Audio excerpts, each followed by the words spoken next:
First axiom says that if a ray stands on a line, that means if a ray, this is line named as LM, this is a ray जिसका नाम हम देते हैं AB. If a ray stands on a line, then the sum of two adjacent angle, adjacent का मतलब ये आजू बाजू वाले एंगल, तो the sum of two adjacent angles जो है वो कितना होगा 180. मतलब आपको पता होगा एंगल्स को हम कैसे लिखते हैं, जहां पे भी एंगल बन रहा है उसको हम बीच में लिखते हैं. जैसे इस एंगल का नाम क्या होगा, एम ए बी. तो angle M A B plus angle L A B, angle L A B is equals to 180. ये है इस एक्सियम का मतलब. अब हम देखते हैं ऐसा होता क्यों है. क्या यहाँ पे एक रे बस बनने से उन्हीं दो एंगल्स का सम 180 होगा? नहीं. बात यहाँ ये कही जा रही है कि अगर एक लाइन पे आप जितनी भी रेज ड्रॉ कर लो और उनके बीच में बने एंगल्स, उन सब का सम कितना होगा 180. ऐसा क्यों होता है? क्योंकि हम पढ़ चुके हैं कि एक हम एंगल पढ़ते थे जिसका नाम होता था स्ट्रेट एंगल. स्ट्रेट एंगल का मतलब होता है स्ट्रेट एंगल. इसका मतलब होता है वो एंगल जिसका मेजर कितना हो 180. तो वो कैसा रहता है, एक स्ट्रेट लाइन में रहता है. हम अपना प्रोट्रैक्टर भी देखते हैं तो 180 डिग्री का एंगल कैसा रहता है, यहाँ पे 0 रहता है और यहाँ पे हमारा 180 रहता है. तो ये पूरा क्या होता है, स्ट्रेट एंगल. इसलिए इस पर बने सारे एंगल्स का सम कितना होता है 180. Okay, is that clear? अब हम नेक्स्ट एक्सियम पढ़ते हैं जो कि इसका बिल्कुल क्या है, कन्वर्स ही है. If the sum of two adjacent angle is 180, then the non-common arms of the angles form a line. देखिए, अगर कोई भी दो एंगल्स का सम 180 बन रहा है तो कहीं ना कहीं एंगल 180 तभी बनेगा जब कहीं ना कहीं हमें क्या दिखे कि एक स्ट्रेट लाइन है. जैसे एक एंगल ये है और एक एंगल ये है, इसका नाम है ए ओ बी सी. एंगल है AOC और दूसरा एंगल है COB. यहाँ हमें गिवन है कि angle AOC plus angle BOC कितना है 180. यहाँ पे ये चीज़ हमें गिवन है और हमें ये प्रूफ करना है कि इसे हम क्या कहते हैं, OC जो है OC वो क्या है, हमारी कॉमन आर्म. कॉमन क्यों है? क्योंकि ऑब्वियसली ये दोनों एंगल्स में आ रही है. Now theorem 6.1 says if two lines intersect each other then the vertically opposite angles are equal. इसका मतलब क्या है, अगर दो लाइन इंटरसेक्ट करती है एक दूसरे को, इंटरसेक्ट का मतलब होता है मीट करती है. हम एक लाइन ले लेते हैं ये, जिसका हम नाम दे देते हैं A और इसका नाम दे देते हैं ऑब्वियसली B. दूसरी लाइन लेते हैं हम,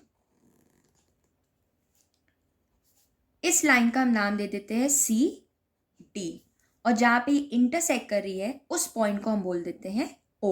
क्या बोल देते हैं हम? O. अब ये कह रहे हैं जहाँ पे ये इंटरसेक्ट करती then the vertically opposite angles are equal.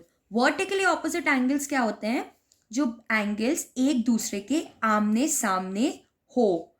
ऐसे एंगल्स जो एक दूसरे के आमने सामने हो, जैसे यहाँ पे एंगल AOC और एंगल BOD, ये दोनों कैसे हैं, वर्टिकली ऑपोजिट है. और यहाँ पे angle AOD and angle COB, ये दोनों एक दूसरे से क्या है, वर्टिकली ऑपोजिट है. तो ये चीज़ क्या हम प्रूफ भी कर सकते हैं? हाँ, हम ये बिल्कुल प्रूफ कर सकते हैं. मैं पहली बार लेती हूँ लाइन ऑन लाइन AOB. मैंने AOB लाइन पे लिया है तो ये एक स्ट्रेट लाइन है. तो हम पहले पढ़ चुके हैं कि स्ट्रेट लाइंस पे दो एडजेसेंट एंगल्स का सम कितना होता है 180. मुझे बार बार एंगल्स का नाम लिखना पसंद नहीं है तो मैं इनको नेमिंग कर देती हूँ. मैं इसका नाम दे देती हूँ A, इसका B, इसका C और इसका D. गाइज, ये जो मैंने एंगल्स के नाम दिए हैं वो मैंने स्मॉल लेटर से डिनोट किया है और जो मैंने लाइंस में जो अल्फ़ाबेट्स यूज़ किए थे वो मैंने कैपिटल लेटर यूज़ किए थे. तो आप इस बात का ध्यान रखना कि रिपीटेशन नहीं होना चाहिए, ठीक है. तो मैंने एंगल का नाम दिया है एंगल ABCD. तो लाइन ए ओ बी में इस तरफ मेरे right hand side angle A plus angle B makes 180 degree. क्यों? क्योंकि ये दोनों एडजेसेंट एंगल्स है और एक सेम लाइन पे लाई करते हैं। और इसको मैं मार्क कर देती हूँ इक्वेशन 1। और इस तरफ angle D plus angle C is equals to 180 degree, equation 2। अब मैं लाइन लेती हूँ ऑन लाइन। अब कौन सी लाइन है हमारे पास?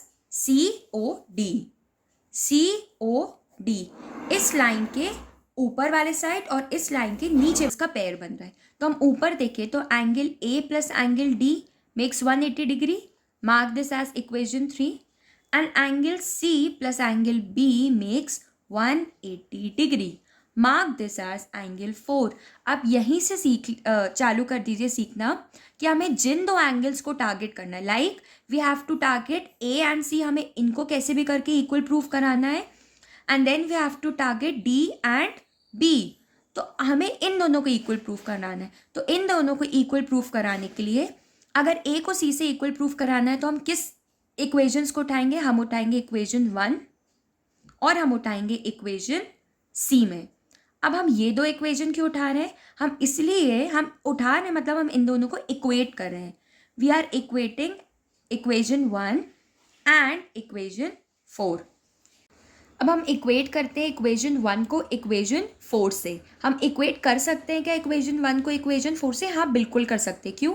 क्योंकि इक्वेशन 1 में भी a प्लस बी जो है वो 180 के बराबर है और इक्वेशन 4 में भी c प्लस बी जो है वो 180 के बराबर है। अगर ये दोनों चीज़ें 180 के बराबर है अगर, तो हम कह सकते हैं कि a प्लस बी जो है वो c प्लस बी के बराबर है। तो यहाँ से b से b कैंसिल हो जाएगा, हमारे पास बचेगा a is equals to C. b से b कैसे कैंसिल हो गया? ऑब्वियसली हम ये पहले भी प्राइमरी में पढ़ चुके हैं कि b यहाँ पे पॉजिटिव है, इधर आके नेगेटिव हो जाएगा, तो plus b minus b gets cancel. तो हमारे पास क्या बचा? a is equals to C. जो हमें पहली चीज़ प्रूफ करनी थी a is equals to C, वो प्रूफ हो चुका है, ये वाला प्रूफ हो चुका है। ऐसे ही similarly we can prove that b is equals to d। b is equals to d के लिए हमें कौन सी इक्वेशन उठानी पड़ेगी? हमें उठाना पड़ेगा इक्वेशन सेकेंड एंड इक्वेशन, हमें equation second and equation third को लेना पड़ेगा। ठीक है, तो d plus C is equals to a plus D, नहीं यार ये नहीं, इससे तो सॉरी, हमें यहाँ पे लेना पड़ेगा इक्वेशन 1 को इक्वेशन 3 से इक्वेट करना पड़ेगा। मुझसे भी मिस्टेक हो गई, आपसे भी मिस्टेक हो सकती है, इसलिए हुआ है क्योंकि अब तो हमें प्रूव करना है कि b is equals to D ना। तो हमें ऐसी इक्वेशन उठाना है जिसमें कम से कम b और d एक आए तो सही। जैसे अगर मैं इक्वेशन पहले मैंने गलती से ले ली थी equation second and equation third, इसमें तो b और d, इस इक्वेशन में तो आ ही नहीं रहा है d, बी और इस इक्वेशन में भी नहीं आ रहा है बी, तो कैंसिल आउट हो ही नहीं सकते थे। इससे फिर से हमारे पास यही रिजल्ट आता a इज इक्वल्स टू सी, और जो हम ऑलरेडी प्रूव कर चुके। इसलिए हमें अब लेनी है इक्वेशन 1 एंड इक्वेशन 3। मतलब a plus B is equals to a plus D. Now a and a gets cancel out and we are left with the result that b is equals to d. Hence proof जो हमें proof करना था। लेकिन guys देखिए हमारे पास question में कहीं पे भी a b c d given नहीं है, so we can not use a b c d। हमें बताना पड़ेगा कि हमने a को क्या माना है, एंगल a o d, हमने b को माना है angle d o b, c को माना है b o c और एंगल डी को माना है सी ओ ए। ये हमें पहले ही क्वेश्चन में जब भी हम अपना प्रूफ चालू करते हैं वहाँ पे हमें मेंशन कर देना है। तो इसलिए अब हम बोल सकते हैं this implies that angle A O D is equals to angle C O B, ये एंड इसको हम कैसे लिख सकते हैं, angle A O C is equals to angle D O B, hence